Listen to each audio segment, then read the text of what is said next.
বকুলপুর নামে ছোট্ট একটা গ্রামে টুম্পা তার মায়ের সঙ্গে বসবাস করত। টুম্পার বাবা এক বিরল রোগে অনেক আগেই মারা যান। তারপর থেকে তাদের সংসার অনেক অভাবে কাটত। হ্যাঁ রে টুম্পা, আমি আজ তোর সঙ্গে খেলতে পারবো না। আমাদের ড্রাগন বাগানে অনেক ড্রাগন ফল হয়েছে। আজকে আমার মা আমাদের সেই ড্রাগন ফলের বাগান থেকে অনেক ড্রাগন ফল পারবে। তুই কি আমার সঙ্গে আমার বাড়িতে যাবি? তাহলে দেখতে পারবি কি মজার মজার ড্রাগন ফল, আর খেতেও পারবি। কি বলিস বেলি, তোদের ড্রাগন বাগান আছে? ড্রাগন ফলের তো অনেক দাম। জানিস, আমি কোনোদিন ড্রাগন ফল খাইনি রে। আমার না ড্রাগন ফল খেতে খুব ইচ্ছে করছে রে, কিন্তু আমাদের এই অভাবের সংসারে আমার মাকে বলতে সাহসই হয় না। টুম্পা, তুই কোনো চিন্তা করিস না, তুই আমার সঙ্গে আয় আমাদের বাড়িতে। আমি মাকে বলে তোকে ড্রাগন ফল খাওয়াবো।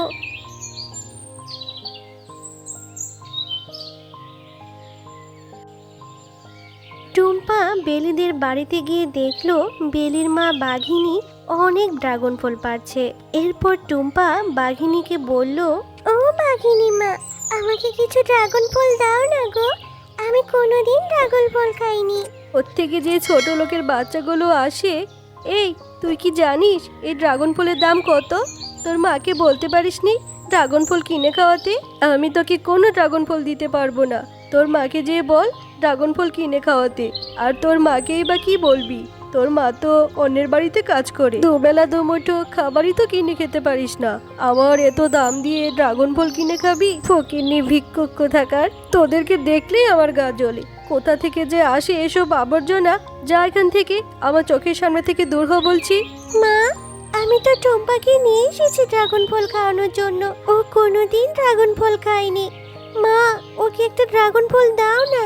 একটা ড্রাগন ফল দিলে কি হবে মা? কি রে বেলি, তোর তো সাহস কম হয়নি। এই ছোট লোক ভিক্ষুরানির সাথে চলতে চলতে ওর মতোই হয়ে গিয়েছিস। তোকে না বলেছি ওদের সাথে না মিশতে? আর এই ছোট লোকের বাচ্চা, যদি ড্রাগন ফল খেতে চাস তাহলে মায়ের কাছ থেকে টাকা নিয়ে আয়। তোকে যদি ফের আমি আমার ড্রাগন বাগানে দেখেছি, এমন মার মারবো না, পা ভেঙে দেবো একেবারে। মা জানো, বেলিদের ড্রাগন বাগানে না অনেক ড্রাগন ফল হয়েছে। আর বেলিও আমাকে নিয়ে যায় ড্রাগন ফল খাওয়ানোর জন্য। আমি যখন বেলির মার কাছে একটা ড্রাগন ফল চাই, বেলির মা তো আমাকে ড্রাগন ফল দিলই না, আরো অনেক কথা শুনিয়ে দিল মা। আমি নাকি ছোট লোক, আমাদের সাথে নাকি মিশতে দেবে না আর বেলিকে। আরো কি বলেছে মা জানো? আমি নাকি আবার কোনোদিন ওদের বাগানে গেলে আমার পা ভেঙে দেবে। তুই কেন গিয়েছিলি মা অন্যের বাড়িতে ড্রাগন ফল চাইতে? আমি অন্যের বাড়িতে কাজ করে 2 টাকাই ইনকাম করি। থাক মা, তুই কষ্ট পাস না, আমি তোকে কিছু টাকা জমিয়ে ড্রাগন ফল কিনে খাওয়াবো। ঠিক আছে মা, আমি আর কোনোদিন ড্রাগন ফল খেতে চাইবো না, আর বেলিদের বাগানের সামনেও যাব না। কিন্তু তুমি দেখে নিও, আমাদেরও অনেক বড় একটা ড্রাগনের গাছ হবে, আর সেই ড্রাগন গাছে অনেক ফল থাকবে।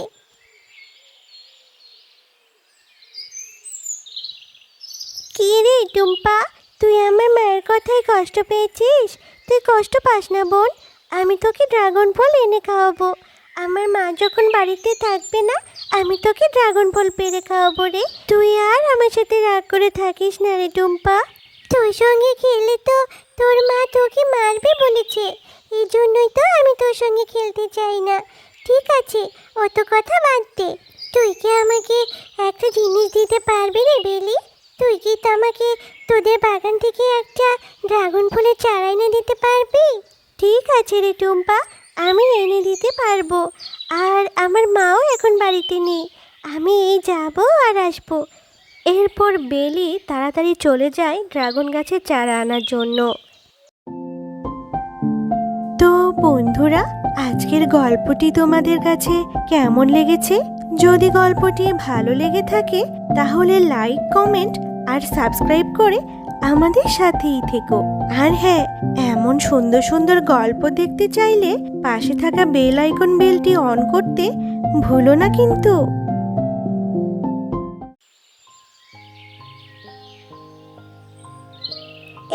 টুম্পা, ড্রাগন গাছের চারা।